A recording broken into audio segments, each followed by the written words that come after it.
주님은 나의 최고봉 9월 9일 묵상을 시작하겠습니다. 오늘의 제목은 하나님의 뜻에 맞는 사역입니다. 오늘의 말씀을 읽겠습니다. 고린도후서 10장 5절입니다.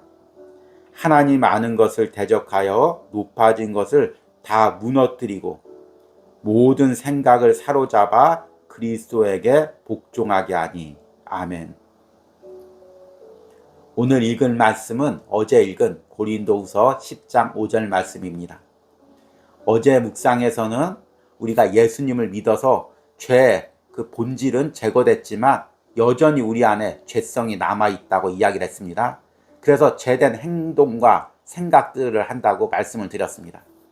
그리고 예수님과 동행한다는 것, 거룩을 향해 나간다는 것, 그리고 성화를 이룬다는 것은 예수님과 함께 이 죄된 생각과 행동을 매일 매순간 점령해 나가는 것이라고 말씀을 드렸습니다.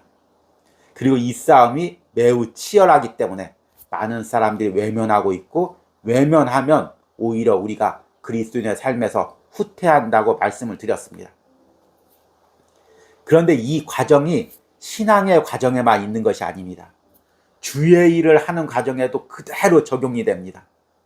이게 사실은 더 어제 묵상보다 심각하고 사실은 무서운 내용입니다.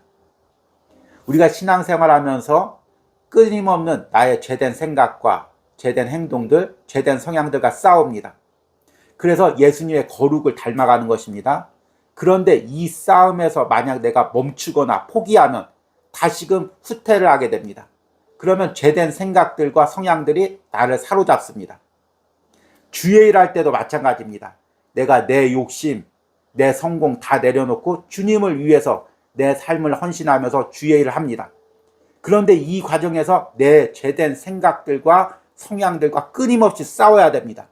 이 싸움을 외면하거나 포기하면 그 다음부터는 내려놓았던 내 인간적인 욕심, 세상적인 야망들, 내 죄된 생각들이나 행동들, 성향들, 이런 것들이 다시금 나를 하나하나 점령해 갑니다. 그러면 처음에는 참 순수하고 진실되게 주의 일을 했더라도 어느 순간에 보면 내 욕심대로 나를 위해서, 내 성공을 위해서 주의 일을 하고 있는 나 자신을 발견하게 됩니다. 오늘 묵상에서는 저자가 심각하게 이 싸움을 외면하고 있는 사역자들, 그리고 이 싸움을 모른 채 열심히 주의 일만 하고 있는 사람들에 대해서 아주 냉철한 어조로 묵상을 하고 있습니다. 조금 묵상의 글이 찌르는 것처럼 날카롭더라도 우리가 이 묵상을 들어가면서 이 죄성과의 싸움이 얼마나 중요한지를 깨달으시는 은혜가 있으시길 바랍니다. 오늘의 묵상입니다. 이 구절은 성도가 쉬지 않고 싸워야 하는 부분을 말합니다. 바울은 나는 나의 모든 사역이 그리스도께 순종되도록 철저하게 사로잡습니다 라고 말했습니다. 최근에 얼마나 많은 그리스도인들의 사역들이 전혀 훈련받지 못한 가운데 진행되고 있습니까? 즉흥적으로 진행되는 일들이 얼마나 많습니까? 주님의 삶 가운데에서는 그분의 모든 사역이 아버지의 뜻에 맞도록 훈련되어 있었습니다. 결코 아버지의 뜻과 분리되어 자신의 뜻대로 즉흥적으로 된 사역들이 없었습니다. 아들이 아버지께서 하시는 일을 보지 않고는 아무것도 스스로 할 수 없나니. 이제 자신을 돌아보십시오. 지금 모든 사역들이 그리스도께 사로잡혀 그분께 순종되도록 훈련하기보다는 생생한 종교적 체험을 위해 즉흥적으로 만들어져서 곧바로 진행되고 있습니다. 지금은 실용적인 사역들이 너무나 강조되고 있으며 주님께 모든 사역을 순복시키려는 신자들을 향해 하나님과 영혼들을 향한 열정이 부족하다고 비난하는 세대입니다. 올바른 사역은 언제나 하나님께 순종하는 데서 발견됩니다. 훈련되지 않은 인간의 속성에서 나오는 열정으로는 주님을 온전히 섬길 수 없습니다.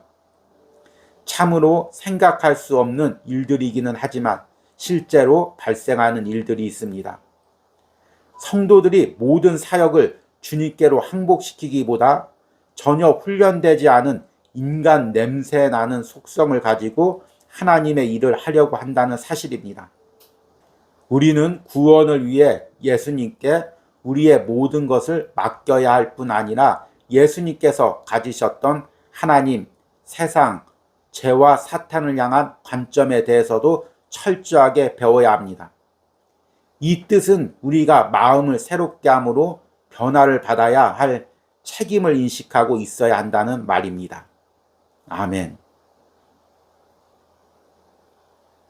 그동안 주님은 나의 최고봉을 묵상하다 보면 저자가 당시 살았던 시대를 향한, 그리고 그 시대에서 사역하는 주의 종들과 주의 일꾼들을 향한 안타까움을 표현하는 내용들이 자주 나옵니다.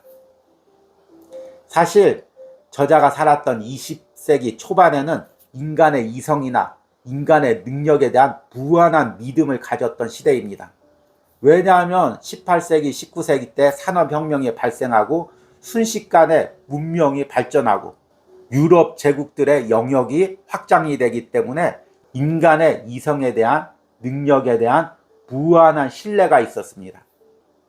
그리고 이런 분위기에 편승되어서 기독교도 교회도 인간이 열심히 하면, 노력하면 교회가 커지고 기독교 세력이 확장된다는 그런 믿음을 가지고 있었습니다.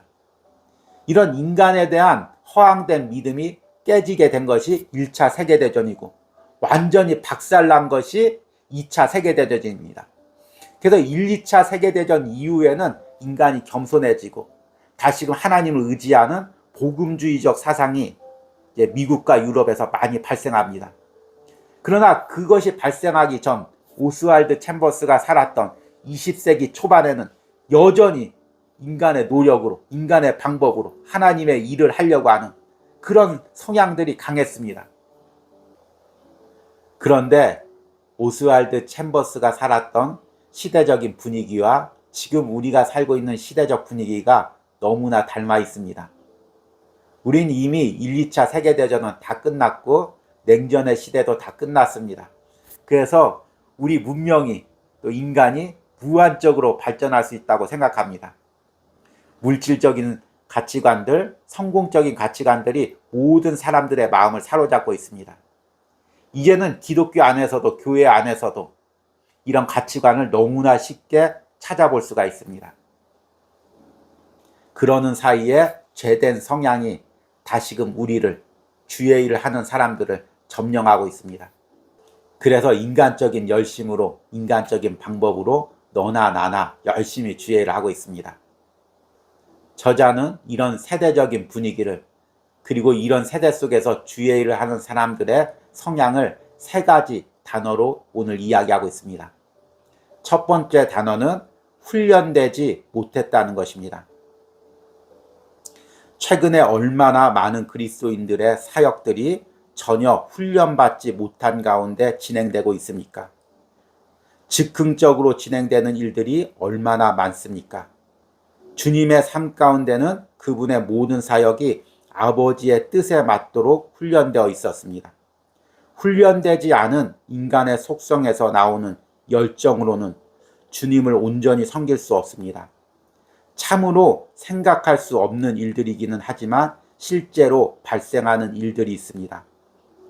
성도들이 모든 사역을 주님께 항복시키기보다 전혀 훈련되지 않은 인간의 냄새나는 속성을 가지고 하나님의 일을 하려고 한다는 사실입니다. 훈련되지 않은 속성이란 무엇을 의미할까요? 주의 일을 할 때 사역자들은 말씀 공부도 하고 성경 공부도 하고 또 사역을 위한 효과적인 기술들을 배웁니다. 또 성도들도 요즘에는 주의 일을 할 때 다 사역 훈련을 하면서 체계적으로 방법을 배워서 주의 일을 합니다. 이것이 이제 훈련되었다는 의미일까요? 저자가 이야기하는 훈련되지 않았다는 의미는 이런 목회 훈련, 사역의 훈련이 훈련되지 않았다는 의미가 아닙니다. 우리가 주의 일을 할 때는 이런 사역의 훈련도 중요하지만 먼저 내 안에서 죄와 싸우는 훈련이 되어야 됩니다. 그래야 사역의 현장에서 주의 일을 할 때 다시금 죄성이 나를 사로잡으려고 할 때, 죄된 말투와 행동이 나를 사로잡으려고 할 때 그것들과 싸워서 사역의 주의 일의 순수성을, 본질을 지킬 수가 있는 것입니다. 그런데 이런 영적 싸움이 훈련되지 않으면 저자가 오늘 묵상해 보니까 인간 냄새가 나는 속성을 보여주게 된다고 이야기하고 있습니다. 성도들이 모든 사역을 주님께로 항복시키기보다 전혀 훈련되지 않은 인간 냄새 나는 속성을 가지고 하나님의 일을 하려고 한다는 사실입니다. 읽으면서 얼마나 얼굴이 뜨겁고 부끄럽습니까? 제 이야기입니다. 저도 이 묵상을 읽으면서 우리가 영적 싸움을 등한시할 때 열심히 주의 일 한다고 되는 것이 아니라 그로 인해서 오히려 하나님의 영광을 가리게 하고 인간의 냄새가 나게 한다는 것을 다시 한번 깨닫습니다. 저자가 이야기하는 두 번째 단어는 즉흥적인이라는 단어입니다. 결코 아버지의 뜻과 분리되어 자신의 뜻대로 즉흥적으로 된 사역들이 없었습니다. 아들이 아버지께 하시는 일을 보지 않고는 아무것도 스스로 할 수 없나니 이제 자신을 돌아보십시오. 지금 모든 사역들이 그리스도께 사로잡혀 그분께 순종되도록 훈련하기보다는 생생한 종교적 체험을 위해 즉흥적으로 만들어져서 곧바로 진행되고 있습니다. 이 즉흥적이란 것은 무슨 의미일까요? 계획과 준비가 부족했다는 의미일까요? 그 의미가 아닙니다. 인간적으로는 많이 계획하고 준비한 사역일 수가 있습니다. 그러나 주님 앞에 무릎 꿇고 주님의 뜻인지, 그리고 그 가운데 내 욕심과 내 인간적 계획은 없는지 철저하게 깨닫고 하나님께 순복해서 주의 일을 하는 그런 준비가 부족했다는 것입니다. 이렇게 주님께 순복하지 않고 즉흥적으로 주의 일을 하게 되면 인간적인 열정에, 인간적인 방법으로 사역할 수밖에 없다는 것입니다. 그래서 세 번째 단어는 실용적인이라는 단어입니다. 지금은 실용적인 사역들이 너무나 강조되고 있으며 주님께 모든 사역을 순복시키려는 신자들을 향해 하나님과 영혼들을 향한 열정이 부족하다고 비난하는 세대입니다. 올바른 사역은 언제나 하나님께 순종하는 데서 발견됩니다. 이 문장이 개인적으로는 가장 가슴에 아프게 와닿습니다. 오랜 기간 청년으로 주의 일을 하고 또 전도사로, 부목사로, 또 목회자로 열심히 주의 일을 하면서 항상 느낀 것은 이 시대는 참으로 열정적인 시대라는 것입니다. 열심히 주의 일을 하고 주님의 뜻을 물으려고 잠시 기도하고 주님의 뜻을 알고자 몸부림치면 머뭇거린다고 생각하고 열정이 없다고 비난하는 그런 시대입니다. 오스왈드 챔버스 시대와 너무나 닮아있는 시대이죠. 그래서 많은 사람들이 열정적으로 자기 방법으로 자기 목표를 향해서 열심히 주의 일을 합니다. 그러는 사이에 내 안에 있는 죄와의 싸움에서는 외면하고 점점 죄에 의해서 내 내면이 점령당하는 시대입니다. 우리가 주의 일을 할 때 가장 먼저 선행돼야 될 것은 내 안에 있는 죄와의 싸움입니다. 그래서 죄와의 싸움에서 승리하고 하나님의 뜻을 묻고 나가는 것입니다. 주의 일을 하는 과정에서도 마찬가지입니다.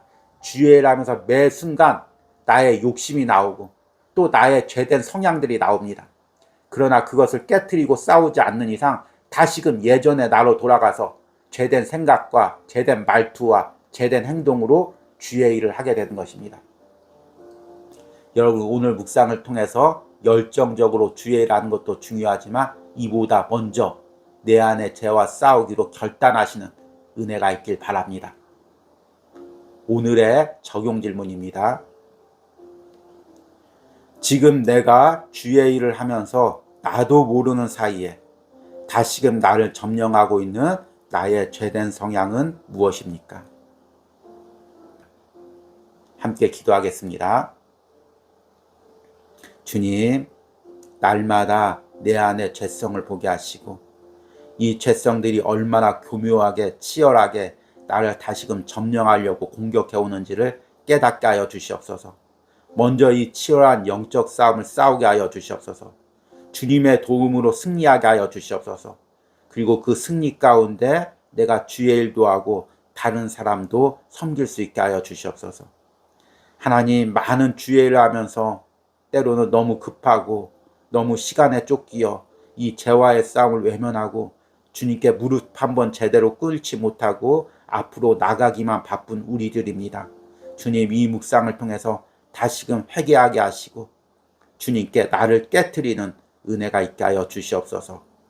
예수님의 이름으로 기도했습니다. 아멘.